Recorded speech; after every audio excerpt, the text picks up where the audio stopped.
Vamos nessa! Vamos falar sobre algumas preferências, apesar do código chamar isso tudo de preferência, e algumas garantias do crédito tributário estabelecidas literalmente, gramaticalmente, entre os artigos 189 ao 193 do CTN. Então vamos falar sobre essas preferências, por exemplo, preferência em relação a pagamento de tributos em caso de morte. Vamos falar também sobre garantias de quitação de todos os tributos, por exemplo, participar de um processo licitatório. Você vai ver a interpretação que o STJ faz desse dispositivo importante, porque tem interferência tanto no âmbito do direito tributário como no âmbito do direito administrativo. Essa questão também do pagamento de tributos para a participação em processo de licitação, não é? Para fazer um convênio ou um contrato administrativo com a administração pública, esse tema de quitação dos tributos também cai em provas de direito administrativo. Você vai ver a interpretação que você tem que fazer para acertar a questão na prova. Você vai ver comigo que não é todos os tributos indistintamente. O entendimento do STJ é no sentido que são os tributos que têm relação com o objeto da contratação ou do convênio administrativo. Então vamos estudar isso a partir de agora. Apesar do tópico ser denominado de preferência, nem sempre é uma preferência necessariamente. Também existe garantias. Por que garantias? Porque garantias são formas de assegurar o pagamento da dívida tributária. E a quitação de tributos é a forma de garantir, né? As obrigações do falido, por exemplo, tem que quitar os tributos antes, para extinguir todas as suas obrigações. Participar de uma licitação, tem que pagar os tributos antes para participar da licitação. Isso são garantias, formas de assegurar. E preferência é o quê? É quando não se tem dinheiro para pagar todas as dívidas, né, se coloca uma ordem de preferência para que se pague essas dívidas tributárias. Então tem preferências e tem também garantias. Vamos à primeira, que é uma preferência aí estabelecida no artigo 189 do Código Tributário Nacional, que afirma: são pagos preferencialmente a quaisquer créditos habilitados em inventário ou arrolamento ou a outros encargos do monte os créditos tributários vencidos ou vincendos a cargo do morto ou de seu espólio, exigíveis no decurso do processo de inventário ou arrolamento. Então, um detalhe aqui primordial, que são os créditos vencidos, ou seja, que já passaram o prazo para pagamento, e os que estão para vencer, ou seja, os vencendo, ou seja, o que vai ser pago em razão do inventário ou do arrolamento. Então, todos os créditos tributários vão ter preferência nesse procedimento de herança, né, de repasse dos bens do morto para aqueles que herdaram os seus bens. Ok? Vamos seguindo aí. Veja aí um dispositivo repetido, né, que a gente já estudou também no processo falimentar. E aqui é no processo normal, no processo de herança, que diz que, contestado o crédito, ou seja, se a parte contestar, o juiz tem que remeter, né, o juiz aí de herança, né, que está envolvido no processo de herança, ele vai remeter esse processo para um juízo competente, que é o juízo da vara de fazenda pública. Então, contestado o crédito, o juiz remeterá as partes ao processo competente, mandando reservar bens suficientes à extinção do crédito e seus acrescidos, ouvido quanto à natureza e o valor dos bens reservados, o representante da fazenda pública. Isto é, então está numa discussão sobre a herança, né, no juízo de herança. Verifique que há ali uma cobrança de um crédito. Pode o particular, né, os herdeiros, contestar esse crédito dentro daquele juízo? Se for feito dessa forma, o juiz remete à vara competente, que é a vara de fazenda pública, que vai julgar, né, os créditos tributários. Então, ele remetido esse assunto para a vara de fazenda pública, ele tem que automaticamente reservar bens suficientes para o pagamento daquele crédito tributário contestado.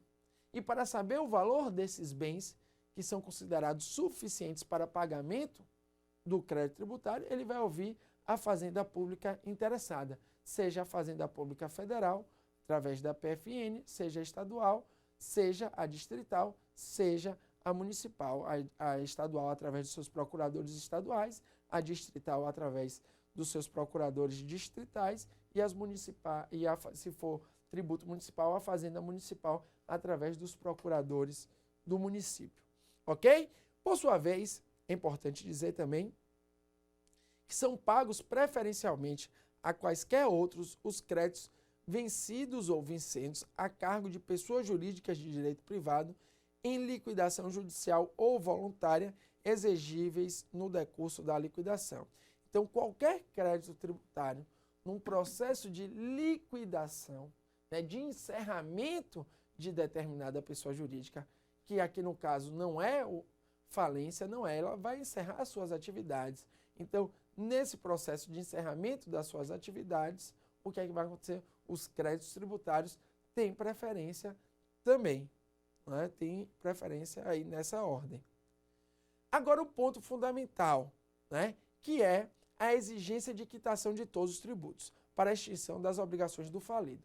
Então, o primeiro ponto aí é que a nossa legislação tributária, ela exige que se quite todos os tributos para que o falido, né, tenha realmente encerrada as suas atividades. Então, é exigível, e aqui é realmente uma garantia, o pagamento de todos os tributos para a quitação das obrigações do falido. Esse é o primeiro item.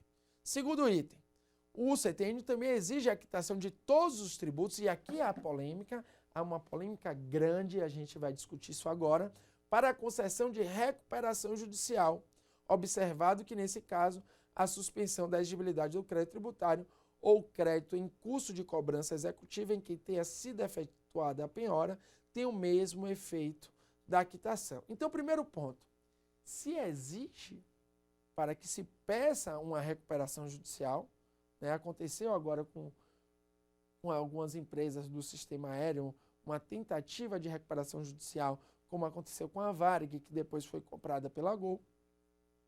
Então, o que acontece? O CTN exige que se quite todos os tributos e faz uma exceção em relação, e essa exceção é lógica, em relação às hipóteses de suspensão da exigibilidade do crédito tributário, por exemplo, em casos em que há depósito do montante integral do tributo, esse caso é óbvio, né? No caso em que há moratória, no caso em que há reclamação ou impugnação administrativa, tributária, no caso em que há medida liminar em mandado de segurança, no caso em que há medida liminar ou tutela antecipada em outras espécies de ação judicial e no caso também em que há parcelamento, que é o mais comum, parcelamento da dívida tributária, não é? Isso aí vale como se fosse quitação. Ademais, também tem outra hipótese, né, da denominada certidão positiva com efeitos de negativa. É que quando há execução fiscal, mas o devedor, o suposto devedor, ele garante o pagamento da dívida, né, ele oferece bens à penhora, ou seja, a dívida ela está aparelhada, na linguagem, né, do nosso judiciário, a dívida está aparelhada, o que é que vai acontecer? Também tem direito a obter a recuperação judicial. Então, veja, para a concessão da recuperação judicial, o CTN só faz exceção para suspensão da exigibilidade do crédito tributário, a mais comum é o parcelamento da dívida, ou se o crédito em curso de cobrança executiva tenha sido efetivada a penhora, né, para a quitação desses tributos, ou seja, é a outra hipótese de certidão positiva com efeitos de negativa, que é o oferecimento dos bens à penhora, a garantia, a penhora das dívidas, né, para pagamento do tributo, que aí também é caso de suspensão, né, da execução fiscal, para quê? E aí o nosso querido sujeito passivo vai ter direito a entrar com os embargos à execução fiscal e o juiz vai no caso, julgá-los, ok? Veja aí que também é importante dizer que se exige a quitação de todos os tributos relativos aos bens do espólio ou às suas rendas para a possibilidade de proferir a sentença de julgamento de partilha ou adjudicação. é um item aí muito relacionado com o artigo 189. Isto é, para que se dê por extinta, né, a transferências dos bens decorrentes da herança, né, ou seja, para que os bens realmente passem a ser de propriedade dos herdados, se exige a quitação dos tributos, ok? Agora vamos para a hipótese que mais cai em concurso público, que é para a celebração de contrato ou aceitação de proposta em concorrência pública de departamento da administração pública da União, dos estados, do DF ou dos municípios ou sua autarquia ou suas autarquias. Perceba aqui comigo um detalhe, que é o seguinte.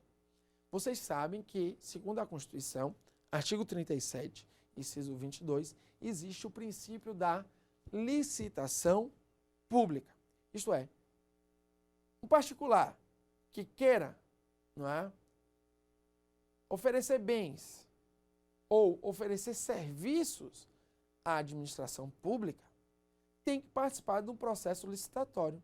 Isso aí é uma concretização do princípio da isonomia, é uma concretização do princípio da igualdade tributária. Agora, para participar, e você vê que o CTN fala na modalidade de concorrência, né, segundo a literalidade do CTN, deve-se quitar todos os tributos. Mas qualquer tributo, por exemplo, IPTU e ITR, em relação a imóveis que não tem nada a ver com o procedimento licitatório, também é obrigado a quitar? A interpretação que se faz desse dispositivo é que não. Então veja comigo que a interpretação que se faz é que, salvo expressamente permitido por lei, exige-se a quitação de todos os tributos devidos unicamente à fazenda pública interessada. E agora vem o detalhe primordial, e relativos à atividade em cujo exercício o contratante ou proponente contrata ou concorre. Então veja aí um detalhe fundamental, que é o seguinte: se exige a quitação de todos os tributos para participar de um processo de concorrência, né, relativo à União, Estados, DF e municípios. Todavia, contudo, porém, tem um detalhe. Qual é a interpretação que deve se fazer desse dispositivo? Se ele vai participar de uma concorrência no âmbito federal, né, no âmbito da União, ele tem que quitar, no caso, o IPTU, o IPVA, o ICMS, o ISS, o ITBI, o ITCMD, que são tributos de competência municipal e estadual. Você viu que a interpretação que se faz não é essa. Se ele vai participar de uma concorrência federal, a quitação dos tributos tem que ser em relação ao ente federativo em que ele vai concorrer.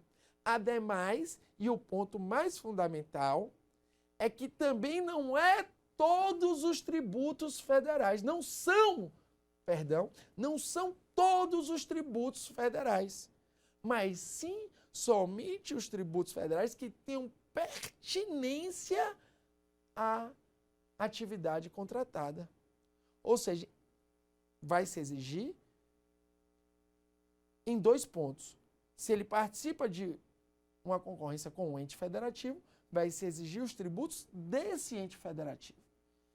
E mais uma restrição. Não são todos os tributos daquele ente federativo, mas sim somente aqueles que tenham pertinência, ou seja, que sejam relativos à atividade cuja a contratação está sendo, né?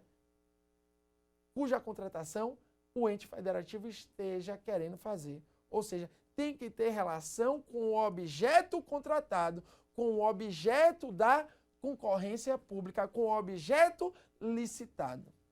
Ok? Um abraço.